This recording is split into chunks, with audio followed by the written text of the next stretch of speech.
My dear friends, I want to share some words in the wake of yet another mass shooting at another school. These have become commonplace, so much so that if they happen on Monday, we barely remember to lift them in worship on Sundays. This one, from a place I'll never see, Uvalde, Texas. I'm kind of angry at myself that I could be very dismissive about it.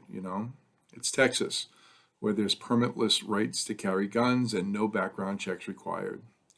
Be it on their own heads, I think. Until I remember writing a letter with my pastor to my church in Reading, Massachusetts about Sandy Hook 10 years ago. So close to home. Let the children come to me, says Jesus, and there they are, 19 more children and 2 teachers meeting Jesus now, robbed of their earthly life, taken from their families. And if one more person tells me that God needed more angels, and that's why this happened, I just can't. Why? I ask. What are we, well, not me, but what are we protecting? What are we saying about the value of lives of God's children?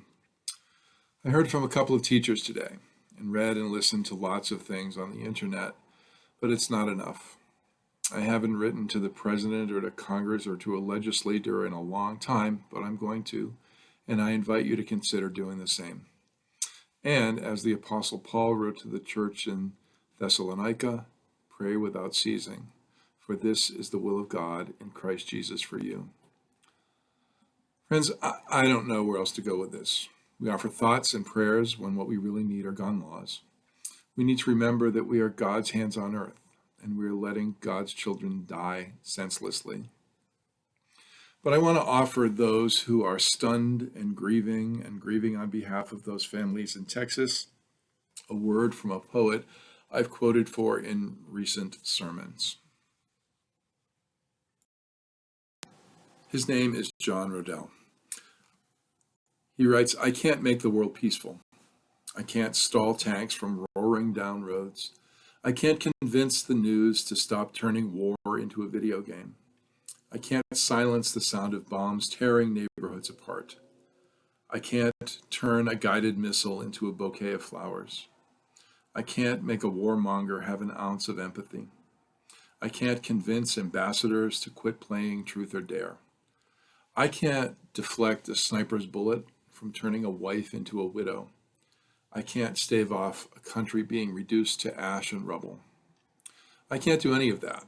The only thing I can do is love the next person I encounter without any conditions or strings, to love my neighbor so fearlessly that it starts a ripple that stretches from one horizon to the next. I can't force peace on the world, but I can become a force of peace in the world, because sometimes all it takes is a single lit candle in the darkness to start a movement. Lord, make me a candle of comfort in this world. Let me burn with peace. Friends, I am here at the church. I invite you to be in touch with me if you'd like to talk about this or pray about this more. Go in peace.